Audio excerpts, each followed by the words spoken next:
Hey, Patrick, how you doing? Hey, how are you, Colin? Doing well. We're so excited about having you here today to talk about coaching. This is the Serial Entrepreneur Hour. We are doing a show on the power of coaching. And I would say that today's show is really about the importance of surrounding yourself with great people to increase your chances of success. We do know from studies that if you are a serial entrepreneur or if you surround yourself with others who are successful, you can increase your chances of succeeding at your startup. A few weeks ago, I made a statement on Clubhouse quoting Hillary Clinton, "It takes a village." And I can tell you, after raising two children, it does take a village to raise children. But I also believe it does to launch a startup as well. Today we have entrepreneur and CrossFit trainer Santiago Callejas. Hello, Santiago. And Santiago, you can click. I know you're Thank new you. to Clubhouse, but you can click. There you go. Can you hear me? Yes, I can hear you. How you doing? Yeah, very well.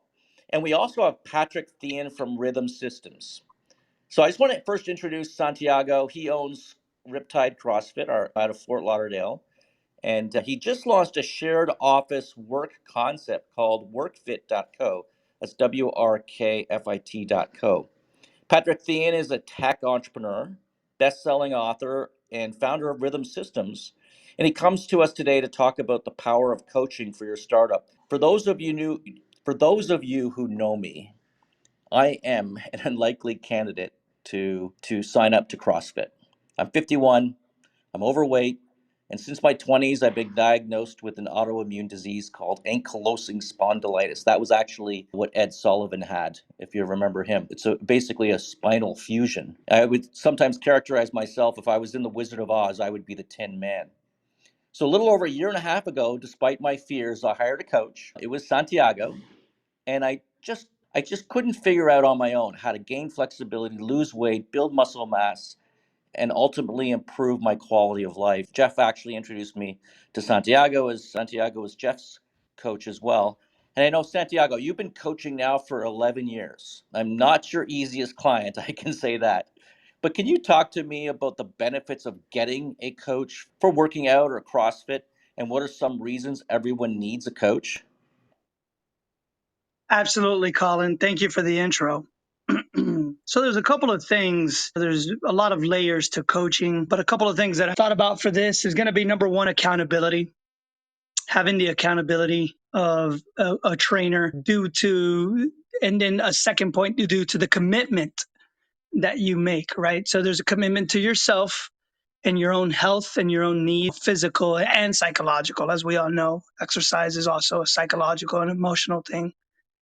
So you have accountability with a trainer where you tell the trainer you're going to meet them certain days, certain hours, and you also feel compelled not only for yourself, for what you said to the trainer you were going to do a little bit more than just for yourself. As strange as that might sound, a lot of us do things better for others than we do for ourselves. Secondary to the accountability, or not secondary, but next thing I have for that is being able to trust experts and getting results using their knowledge and their expertise in things that are not necessarily our strengths, right? So the same way that I would want a business coach to help run my business, my couple of businesses, the same way that people that don't become experts in exercise science or nutrition and health and wellness, getting a trainer is just going to ensure results. Another big part of it, I think, is, and this is one of my favorite, it's going to be the psychological and emotional support you get from having a coach. So there's the whole like exercise part of it, but the deeper layer, and I think this is the most impactful, is when you get to build a relationship with your trainer or with your coach, whether that's coaching in fitness or any other aspect of life. If the two people are able to build a good and a strong, solid relationship, then you start to experience transcendence, right? Where there's psychological and emotional support. Start to talk about other things other than just exercising, just like the way you and I do. We talk about mostly a whole bunch of other things other than just the exercises themselves.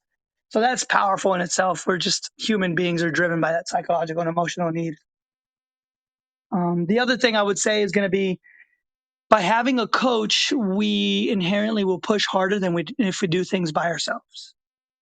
So pushing ourselves outside of our comfort zone is where growth happens. And I know a lot of people here have heard about that in the business world, in the startup world, and it's no different in the fitness, exercise, nutrition, health, and wellness world. Sometimes we got to do things that are outside our comfort zone that we wouldn't do as well as on our own, as if we have a coach pushing us, demanding more of us, fulfilling our true potential a little higher than what we would do on our own. To tie everything together, motivation and commitment go together in one, I think. And that'll wrap everything up. You get more motivated and you're more committed to achieving whatever results you're looking for by having a coach relative to doing it by yourself. And that's Hey, pretty much it. Hey, Santiago, one thing that appealed to me, and I just started, so I really wanted personalized attention because I knew, oh my God, I don't want to go in and be embarrassed. I wanted something highly tailored to what I need. So for me, that was the thing that I found appealing about a coach, a personal coach, rather than going to a mass class. Forgo all the COVID issues, obviously.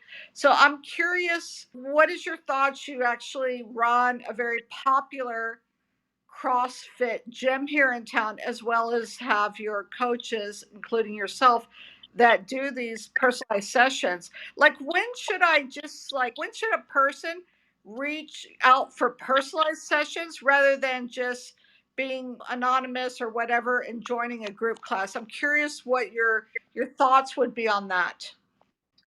That's a great question, Michelle, and I'm really glad you brought that up. Just like in fitness, there's group coaching and there's individual coaching and other things, right? Like in businesses as well. You can sign up for these like mass online development and business courses where hundreds of people are taking courses from one business coach or one mentor relative to personal.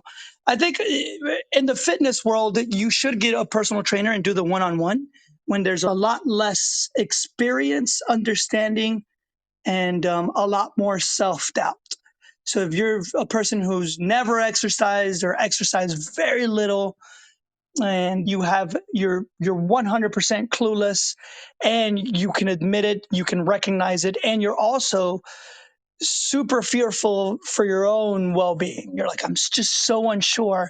I have no idea if this is going to work for me.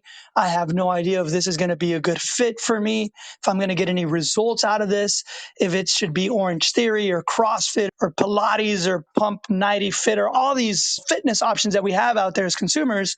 Starting with a personal coach one-on-one can be an easier path to just set a baseline and then start answering those big questions we have when we look in the mirror. Hey, is this going to really move the needle forward for my health, my body image, my confidence, obviously my fitness and my physical abilities?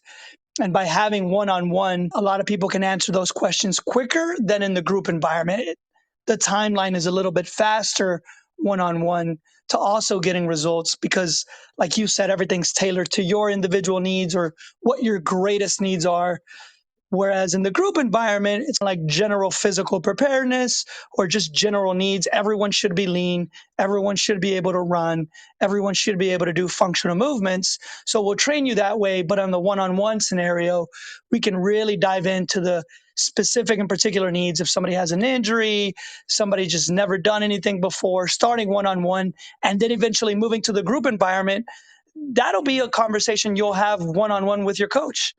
And whether it's CrossFit, functional, fitness, whatever you want to call it, a good trainer will encourage their one-on-one clients. Hey, Santiago, you dropped there, but I can tell you, I definitely relate to this idea of pushing it to another level or pushing yourself into an uncomfortable zone. And there's a founder of Panasonic named Mashishita who would always say he pushes himself outside of his comfort zone. Now, let me just pivot a little bit here and talk about 2005 when we started, we took a company public called Hostopia. It was a cloud-based computing company selling hosting and email services to telecoms like AT&T and Vodafone. And let me say this, the wheels were coming off the bus. They really were. Revenue was stalling. We had departments at war with each other, not to mention myself and my brother. We were missing our quarterly targets. And what's worse about that is we found out days before the end of the quarter, Patrick, we were consistently being blindsided. The board began to move against me, and my former business partner was dumping his stock on the stock market. So basically, I was in trouble. And I sometimes think that as entrepreneurs, or whether it's hiring a coach like you, Santiago, that I did, I'm in trouble. It was almost like you've hit a low point, and then you think, wow, now maybe is the time to bring in some help. And the funny thing about making big changes is we don't often do them unless we really are in big trouble. So not only was I totally out of my element, I'm 26 years or 36 years old at that time, and I hadn't run such a large company and let alone manage the politics in one. And a friend of mine, another Jeffrey Wolf, told me about a gentleman that was helping him scale his company and it was taking off. Battered and bruised, basically, I reached out to him and met him up in a cafe in Vegas. And I remember that meeting, Patrick. I don't know if you remember it, but I described to you all of my challenges and but I just said to you, I said, I just need you to get the board off my back. I can hire you for a couple of sessions to signal the board that we've got some professional management, better systems that we're implementing, and that's enough. And then you turned around and you said, Colin, I can't do that. And you pretty much refused to work with me. You said, I can do a full coaching program, and that meant hard work. It meant changing the way we do things. It also meant getting every executive in the team and the entire staff on board. And you know what? It wasn't easy.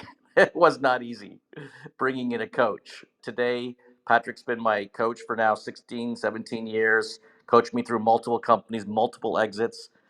Patrick, tell me, why do startups need a coach? And how can it help them scale their business? Colin, let me provide a slightly different perspective from Santiago's, but very complimentary. By the way, I do remember that conversation from 2005. And you recall, I told you, I said, hey, here's the program. And you actually said, Patrick, I'm sure a lot of your clients say the same thing to you, but I don't think I need this whole program. I just need this one or two things. And I shared with you, I said, maybe you're right. Maybe you are smarter than some of my other clients, but I don't know if we can succeed with what you're suggesting, but I know that we can succeed with what I'm suggesting. And so I don't want to do it your way because I don't know if I can succeed with you, but I know for a fact I can make you succeed if we do it this way. And so that's why I chose not to take the gig doing it your way. That's the kind of the conversation. And you laughed and you said, Patrick, wow, you can just teach me how to do just that. Probably worth the fees already. So that was a conversation I remember very vividly, walking down memory lane. So I'll tell you why I refuse the gig the way you suggest. Also, because my perspective is that I'm highly motivated to help all my CEOs not fail, because the failure rate is just so high with founders and CEOs. And so I'm highly motivated. Every day I wake up and I think, how do I help? How do I help an entrepreneur or one of my CEOs just not fail? You got to survive before you can scale. You ask me why a company needs to have a coach to scale them. And I would say to you, first, you got to survive before you can scale. Many startups die and fail, so they never fulfill their potential. All that future value is destroyed, could have been avoided with some help from a coach. So I think to succeed, you need to learn and hold two competing ideas in your head and be highly inspired. The first idea is that you're going to change the world. Whatever your vision is, it's awesome. You're going to change the world. But then the second idea is, oh shit, you can fail. So you need to have a plan B and other mitigating factors to not fail if something goes wrong. And many of us can't think that way without someone helping us because we don't want to think about the oh shit. We don't want to think about what if we fail. So let me share with you my own story. Back in the .com bust of 2000, 2001, long time ago, Hugh McCall was on my board at my current company at that time, different company I was running. And Hugh McCall at the time, for all of you who don't know, was the CEO of Bank of America. So he was on my board. And at our board meeting, I shared the plan for us to win and scale through .bomb, because that was what people were saying. They were saying .com is now really .bomb.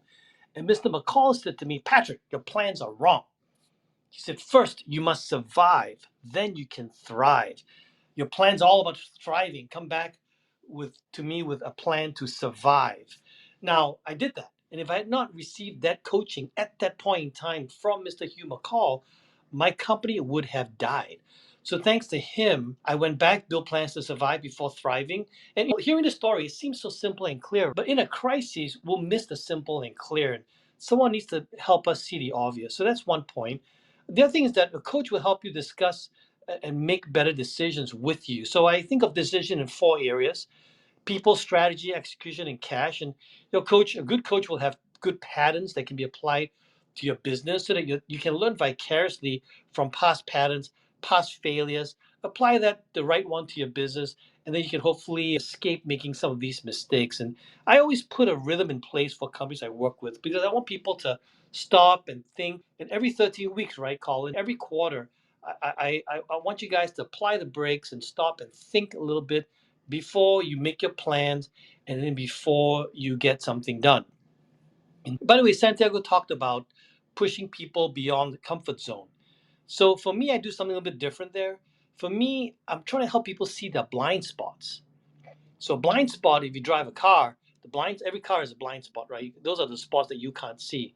And I want to help people see what's in their blind spot so that they can avoid getting blindsided. So nobody likes being blindsided, but we get blindsided because we just didn't see it coming. Sometimes you just need somebody else to be looking over there for you and cover your blind spots. In summary, we can play multiple roles in the world of business coaching. One role is a teacher to teach new stuff. Another one is trainer for habits that you want to get into your system. An observer for when you're doing the work so we can help you get better.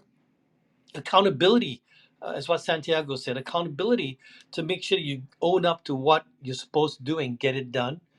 Being a cheerleader to help you forward when it's really tough. And then finally, in my case, your therapist. When you just don't understand why the heck it sucks to be you, because it probably doesn't suck to be you. It just felt that way on that bad day. And sometimes you just need someone to talk to so that you understand reality. It wasn't as bad as you thought it was. And it doesn't suck to be you. It's great to be you. So if you pick the right coach with the right chemistry, methods, patterns, leadership qualities, it's a decision to pay you back millions. Colin already shared the history. We've been working together 16 years, helped you through two companies, multiple companies, millions of dollars of value created. Another one of my clients comes to mind, Avid Exchange here in Charlotte. Their CEO is Michael Prager. I've been coaching 21 years. It's my oldest customer. It's my first customer, by the way. Coaching from zero to unicorn to IPO in October last year with a valuation greater than 5 billion. So in Michael's case, it's zero to billions. Oh, it's awesome. And I just find it fascinating how my two coaches, my workout coach and my business coach, all talk about accountability, knowledge, motivation, support, pushing into that uncomfortable zone, and commitment. And it's just interesting how they connect like that. Patrick, can you just, you mentioned or just touched upon a little bit on the 90 days strategic planning sessions and goal setting. Can you talk a little bit more about the importance of goal setting and how that can improve a startup's chance for success? Yeah, goal setting is a pretty common concept these days. I think most people get the concept that they got to set goals. And there's so much research on goal setting already. It's out there, it's clear. You got to set your goal, commit to it, and your accountability to your goal and your success rate goes up. So that's the common, usual answer. So setting goals is not a strange thing anymore. So let me give you maybe what I would call the uncommon insight, right? The uncommon insight is the following: is I'm trying to get people to not just set goals, but to get into a good, successful rhythm. I'm trying to get people to stop, pause, think, and then figure out, therefore, from your thinking process, what are the right goals. So it's not just about setting goals, it's about choosing the right few goals. And most of us, we are so busy, we think we've set our goals, but we really haven't. So we got to slow down, take stock, and set some good goals that not just we do, but that our teams buy into. So I've realized over the years, Colin, that goal setting is really not about the individual, right? Let me let you guys think about that for a second. This is what I call the uncommon insight. Goal setting is really not about the individual. In a startup, goal setting is really about your team. What are the handful of most important things that you guys and gals should do as a team. And therefore, these are the top 3 goals. And therefore, how do you prioritize your work life around that? So it's not just setting a goal, right? The reason why it's important is all the things that come after you set the goal. So you set the goal, you commit to the goal, and setting the goal hopefully becomes your language for execution, it becomes your language for alignment to get everyone aligned on these 3 goals so that when a 4th, 5th, 6th item comes up, that's great opportunity. We understand that they are not as important as these 3 prioritized goals that we're talking about. So it's not just a setting of goals, is the ability to commit to a few of them so that you can deprioritize the other wonderful things, which really are distractions. And then you use your language of goals to get your team to align to that work. And then anytime you get stuck or things slow down, you have to remind folks that are they working on something else other than these goals? So I think goal setting also gives you the practice of being clear on what you want to do. If you cannot describe it, there is no way you can explain it well. And if you cannot explain it well, then your team cannot execute it along with you. So then it becomes actually impossible to delegate accountability. So if you really want to have a team working well and working fast, you must set the goals. You must be able to prioritize and say, these are the top most important ones. And therefore, these are the other things that we're choosing not to do, intentionally choosing not to do. Then you can begin to delegate accountability and you can move faster as a team. So this is actually a muscle that needs to be strong when you scale. So that's the other reason. When you're a startup, you may think it's not that important, right? It's just me and my partner or my small team of folks that can just move quickly. But if you don't start learning how to set those goals and building delegation and accountability skills, when your company begins to grow, you won't be able to scale and you won't know how to set goals in such a way that the team moves faster. So I think of that as a muscle that needs to be strong when you scale. But unfortunately, just like muscles, it takes time to develop this kind of brain muscle and brain memory. And so that's why I think even from the very beginning, setting goals are important. Hey, Colin, I remember when you started .Club and you called me and said, Patrick, why don't you come in and help my team? Remember I said to you, Colin, you only have 6 people and they're not even full time. I don't think you really need me. And I don't remember this. And you said, no, I need you. I need you to come in here and set the foundation because I don't want to have to do something and then redo it. So let's just get it set up correctly now. So that's the benefit of working with a guy like you who's been through multiple startups. And you can see, okay, let's set some of those foundation things up now so that we don't have to deal with it later. Yeah, absolutely. And this isn't about taking sub players and making them better. This is about taking your A players and getting the best out of them. That's why sports figures, they have coaches. The people going to the Olympics, they have the best coaches in the world.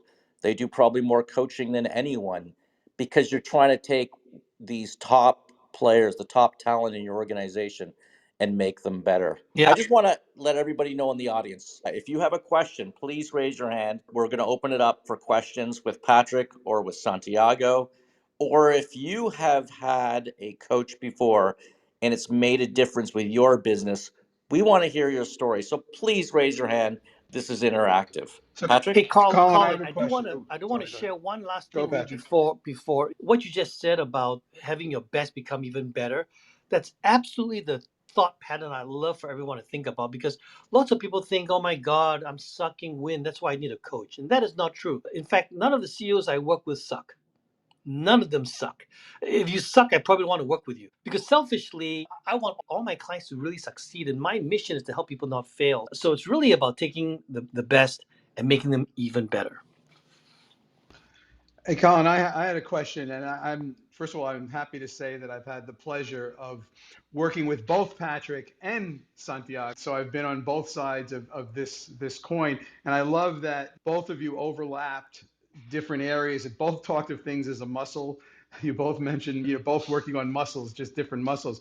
And I'm curious from each of you, Santiago, it's no mistake that Colin brought you both on stage today, a physical coach and a business coach. How does a physical coach and physical fitness impact an entrepreneur? And conversely, for Patrick, how does being a sharper at business and having the diligence and the dedication that you learn through your coaching processes and goal setting, how does that help you be a better physical being?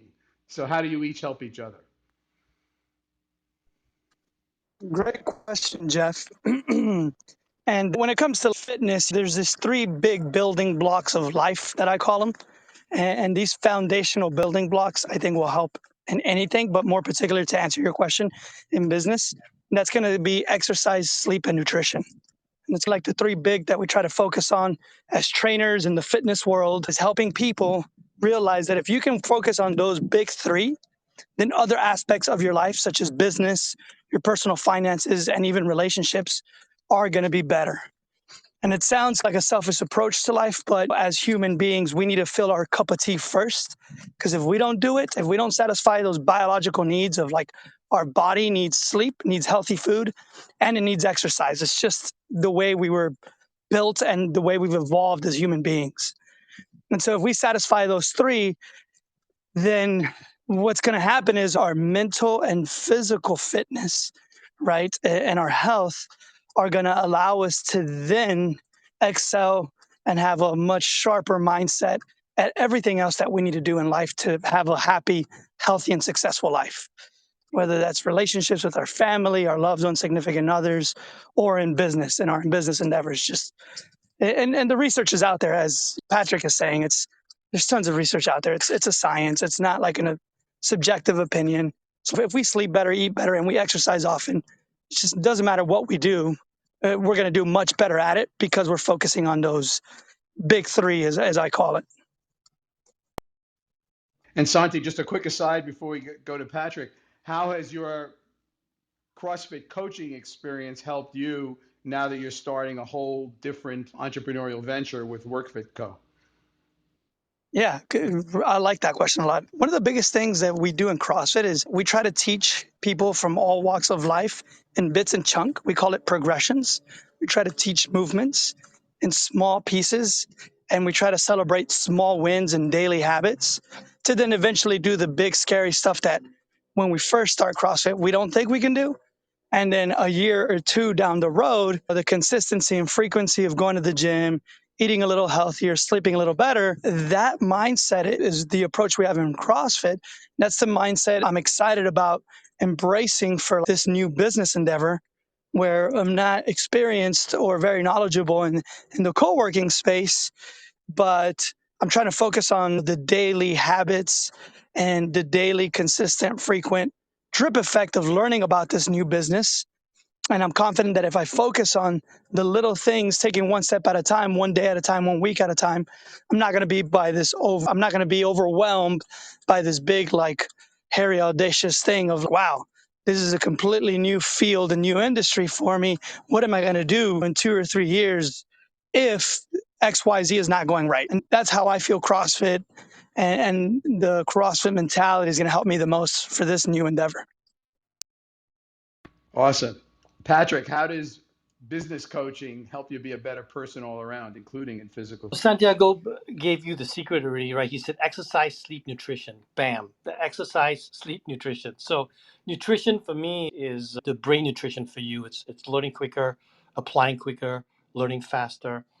And then we talk about priming and reflection. So priming are habits that help you start your day off great every single day. So you think of yourself as a corporate athlete, right? A business athlete. You're running a marathon. You're not running a sprint. Unfortunately, many entrepreneurs don't realize that and they get so excited about their new business idea. They get up and they're running a sprint. And if you run a sprint, you will get burnt out because if you run at speed and you try to do a sprint, a marathon, you can't do it. Can't do it at all. Now, unfortunately, if I ask you, do you want your company to be a great company or just a good company? Right? Everyone says a great company. And you've always heard the old adage that, hey, this fantastically great company, this overnight success took 15 years. So if an overnight success took 15 years, right, meaning there was no such thing as an overnight success, it took 15 years, are you running a race that allow you to run for at least 15 years. You've got to run a race that lets you run at least 15 years.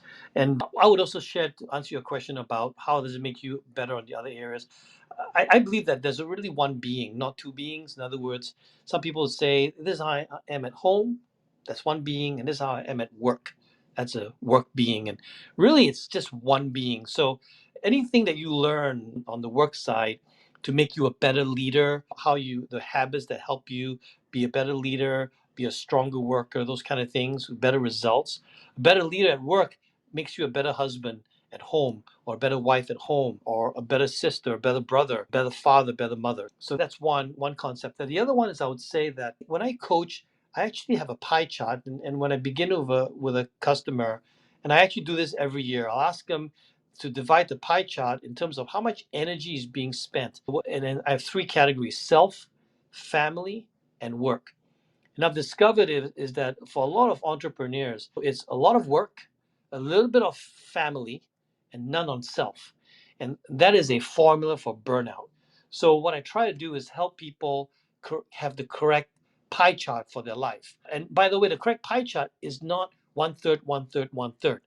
It is the correct intentional pie chart for where you are in this exact moment in time. So, for example, last year when Mike was going through his IPO, you bet work was a much, much bigger slice of the pie than self and family. Yeah. But I would monitor that. And I want to make sure that doesn't last forever. After the company's public now, there's got to be a time for him to recover, reflect, recharge, give time to self, family, and get back into balance.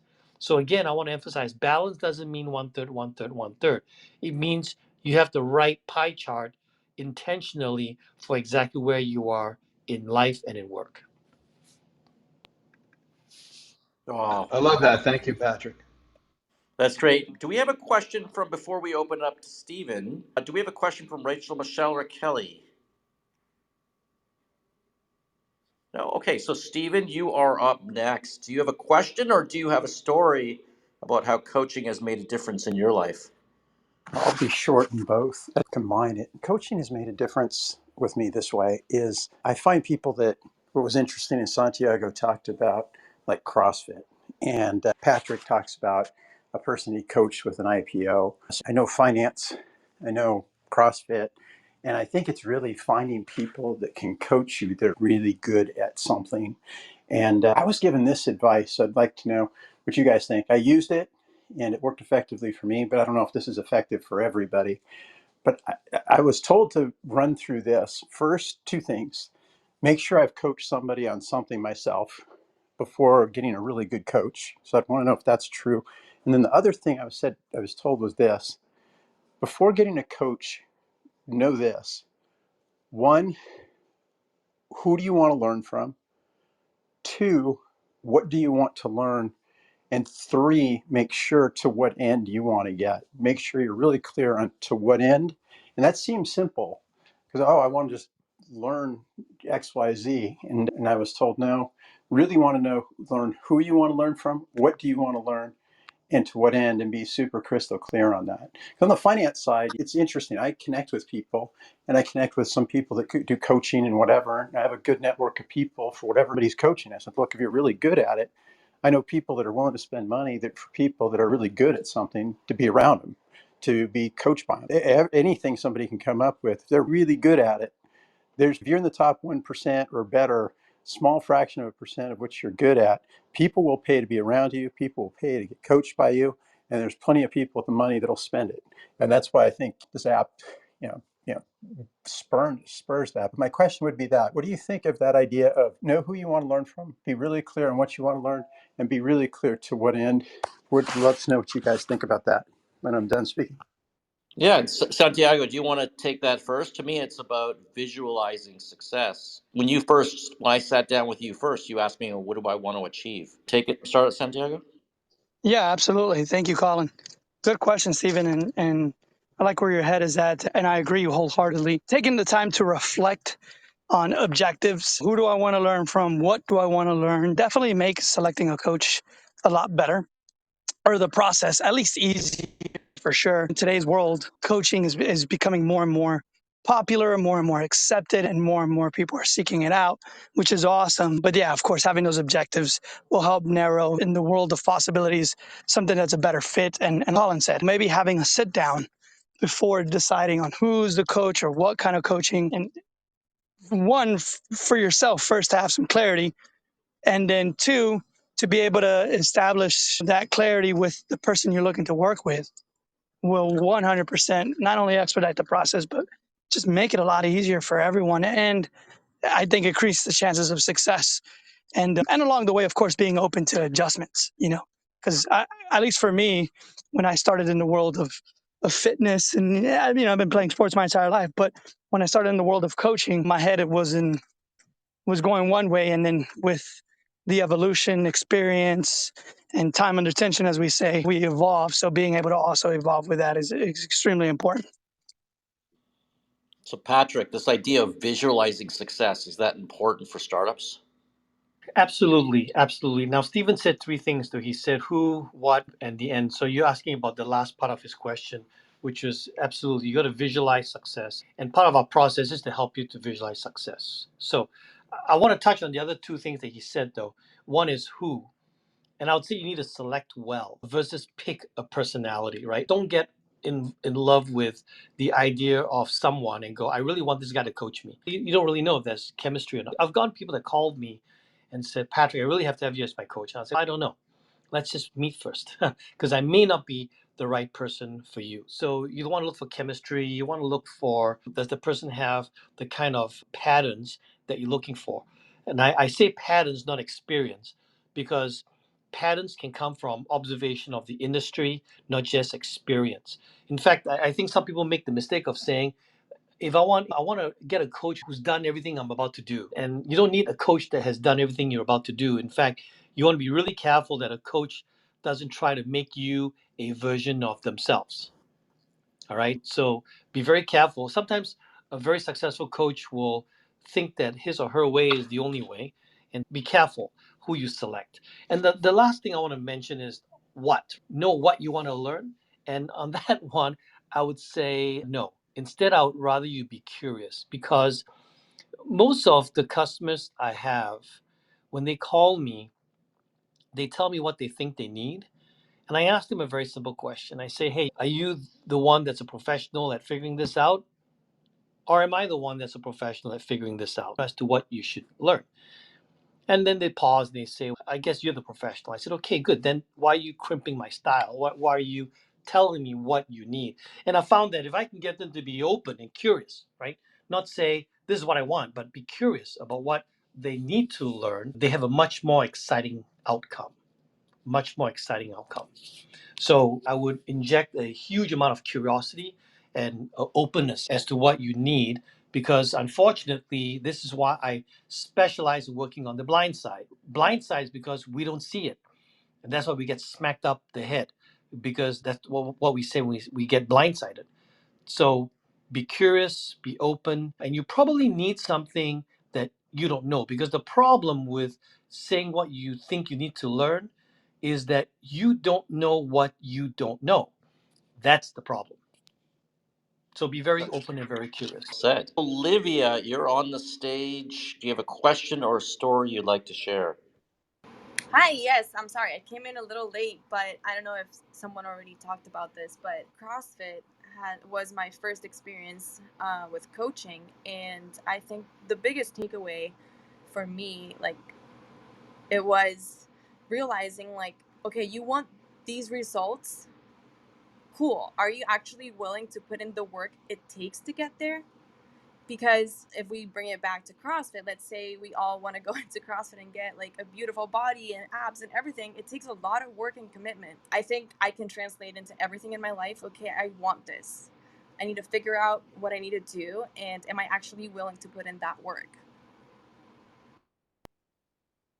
No, that's very interesting. Pivoting back to choosing the right type of coach, Michele, I know you just engaged a coach for CrossFit, and I thought you could maybe share with us a few of the criteria you were looking at. So we heard about it from Patrick's side, and then we heard about it from Santiago's side. I'm curious from your perspective, since you just went through that process. Now, this isn't for a business coach. This is for a CrossFit coach, but I'm curious what your thought process is on it. Yeah, obviously I had preconceived notions, but for me, like I know my personality type. I know that I am motivated by somebody who just hangs in there and is very positive with me.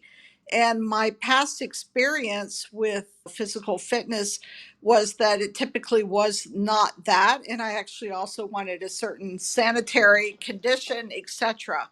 So when I set out my search, actually, Olivia and Rachel had told me about the coach I'm using, Nate. And I first didn't go there. I tried out lots on my own because I wanted to make sure that I was going with my heart and vetting my own process.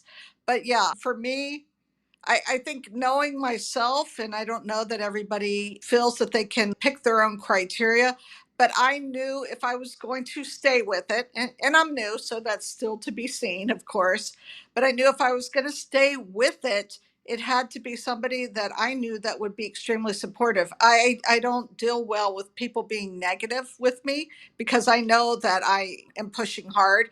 And if they go to the bad part with me, it just doesn't work. So like I said, it's a new experience for me on the physical side. And I talked to people I know that were successful at it, like Olivia, and I got recommendations. So I don't know if that helps anybody, but that's the path that I went down. All right. We appreciate you sharing that with us. We have Dr. Julie McFarlane on stage. We'd love to hear from you next. Hi, Colin. Thank you. So, yeah, I don't have a question as such. It's more that, so I'm an academic in Scotland and actually I specialise in the startup process. So I've developed programs that have run in different institutions across the world. I've taught tens of thousands of students how to start up businesses. I've mentored students. I've also coached hundreds of startups and also supervised hundreds of coaches essentially. So yeah, this is a really interesting topic for me in terms of why coaching matters, right? But one thing I picked up when Stephen was talking, and he was saying we want to find the right person because we what they know.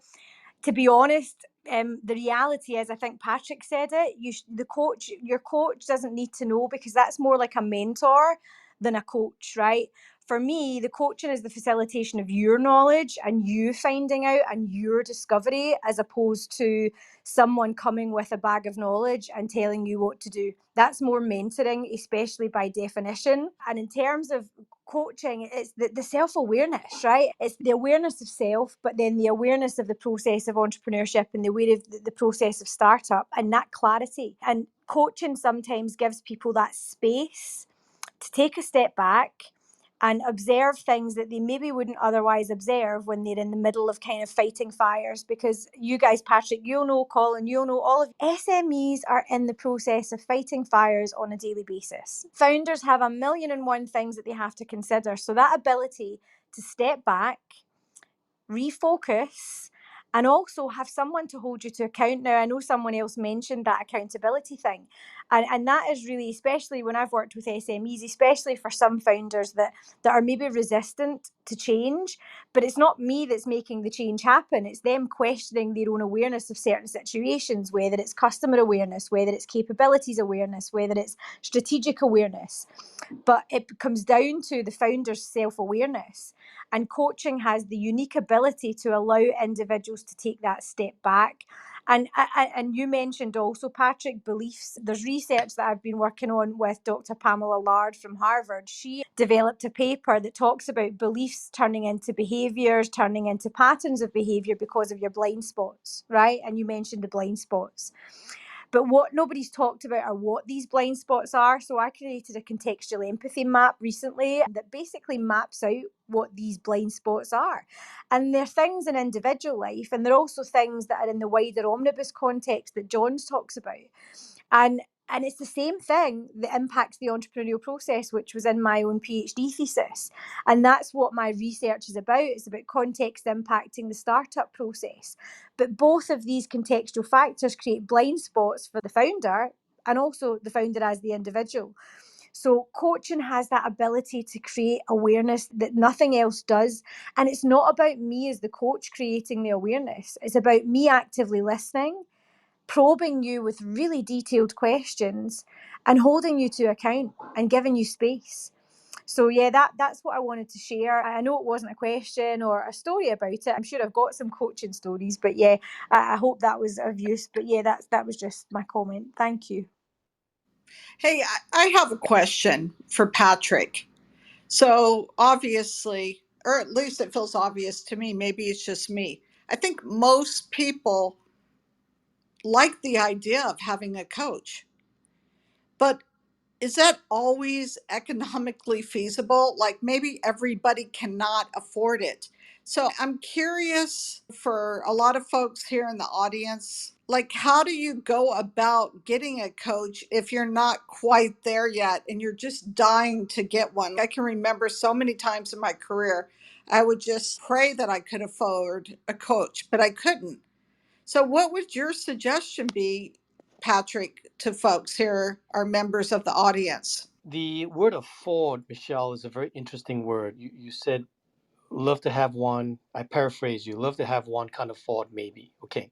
So I would say that affordance is much more about prioritization. So in other words, if it is important enough, then you can afford it. If it's not important enough, you really can't afford it. Somebody asked me once, I was talking about getting a coach, and I asked him, I said, how would you justify a coach? And he wasn't sure. He said, I just think it's a good concept. And I said, okay, you're about to make a bunch of $1 million decisions this year for your startup. It was a restaurant actually, and they're not really a startup, but they were about to expand in a very major way. And I said, so go get yourself. If your coach cannot help you avoid $1 million mistake, I think you probably have the wrong coach. So in this case, that gentleman was about to make a bunch of different decisions regarding whether he should or should not open restaurants and stuff like that. And any one of those mistakes would be a $1 million mistake. So I would suggest that it's one of those pain, no, not enough pain type questions, Michelle. It's, if you want bad enough, you'll figure out how to get one, is I guess how I would put it. So the folks that I know that want to coach, they got to really think hard about how important it is. Is it really important? Do you really believe that this person, this program would really improve your life? And I teach I got two daughters, right? They're 19 and 22. And I teach my daughters and my clients, by the way, that there's only one commodity that is truly precious. I'm not trying to be flippant, but there's only one commodity that is truly precious, and that is time. That is it. Time is the only true scarce commodity. God's given us the same 24 hours a day, and whatever you spent today, you're going to get back tomorrow. If you wasted it today, you're going to get it back tomorrow. If you maximize it today, that's wonderful because you're not going to get it back tomorrow. Money, I know this is going to sound a bit flippant, but money we can always go make more of. So I believe that I don't know that coaching is the most important thing for people, for everyone. But for some people, coaching at that point in time in their lives could significantly change their trajectory and change the way they use the commodity called time, which is a limited supply of. So I think it comes down to making a decision as to whether something is that important that you want to spend the money on. Yes, look, I think I was one of those where it did change the trajectory for me. I also want to say that I don't think it is a money thing. There are programs out there through organizations like SCORE. You can Google them on the internet where you can find a mentor. It's government backed. I belong to an organization that provides support for startups. It's at the Alan Levan Center. You can apply for free, join the cohorts, and there are successful entrepreneurs who work with these startups to help them with their pitch, to help them raise money, to help them with their business idea. You can go into an accelerator or a shared office space. You can join a business club. There's so many business clubs out there. For instance, I'm a member of EO, and every month, 8 individuals come together and share challenges, and we help coach each other. So yes, there is the paid coach, and I do believe in the right circumstances, it's probably one of the highest return on investments for anything you can do is bring in a coach. When you get a little bit of scale, a little bit of budget, bringing in a coach for yourself as CEO and for the team around you can have tremendous effect. And I obviously support that. I've done that for 15 years with my companies. But at the same time, if you're just starting out, I still believe surround yourself with good people. There are a lot of organizations out there and companies and groups that you can connect I'm with. sorry, Colin, can I jump in? Also, academic institutions. This is something, Michele, when you asked that question, there is also a way, for example, for startups, right? Now, I work with startup projects all the time in higher education where my master's students will go in as consultants or coaches or mentors, bearing in mind they're trained. So there are ways for SMEs to get that, especially in the UK. Obviously, the States is a different ballgame altogether. But there are, so for example, I run a coaching program in higher education for students, and it's an enterprise coaching program that we run. And I bring in SMEs who want to taste their coaching so they can be coached by my students throughout the process. It gives the SMEs a taster of coaching, but it also gives them kind of some of that support for free until they are in a financial position, or obviously it's like a 12-week program, so they get 6 weeks worth of free coaching. And also universities have programs that are free and do mentor programs as well. So I think there are options for SMEs all over the world globally, but in the UK in particular, we have lots and lots of mentor programs and things like that, as well as coaching that can be free. I do agree with Patrick that if you want to go down a specific executive route or whatever, then yes, you do need to pay. But for a taster and to get your foot wet, to see the benefits of it, I think academic institutions, Colin, are another route in. No, that's great. I think the first step is just recognizing it's okay to ask for help and making that choice. And I don't think money is an issue. If you choose to get help, there's a lot of help out there in the United States, Canada, the UK, or wherever in the world. In fact, we're running a show, I think 2 weeks from now. Rachel, if you could maybe text Dr. Julie about the show, but we're running one where we have a TEDx speaker who runs the Alan Levan Center for Innovation, and we have a lady who runs another one up in Canada. And I think Dr. Julie, would be fun to have you on stage as well for I that would be honoured. particular show. I'd be So maybe honoured. Rachel, we can send that to you. Yeah, I would be absolutely honoured to join. That's great. We Interesting. are running low on time. I wanted to ask this idea of commitments. So when I first started like experimenting with this, bringing in help, and I'd go to a conference and then I'd come back to the office and we make all these changes, add this, add that. We're going to implement Rockefeller habits. We're going to do this. And then 3 months later, they all fell to the wayside. It wasn't until I got Patrick in that I was able to keep up the level of commitment and the level of intensity and processes and systems that allowed us to get to the end goal of ultimately selling to a Fortune 1000, a Fortune 500 company, actually.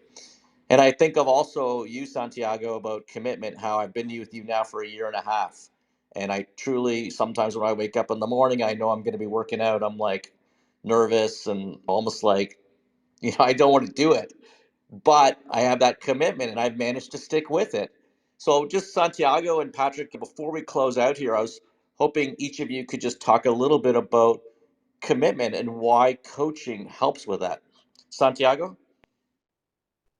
Yes, absolutely. Great one, Colin. Motivation is fleeting. And nowadays, a lot of people are waiting, expecting, seeking out motivation. And it's just, I compare motivation to our moods. It's just up and down. Whereas when we make a serious commitment, and more importantly, commitment to ourselves, when we have these conversations with ourselves and we have these thoughts and we wake up in the morning and we go to sleep at night, and in those between moments where we're questioning everything we do, it's having that commitment to, okay,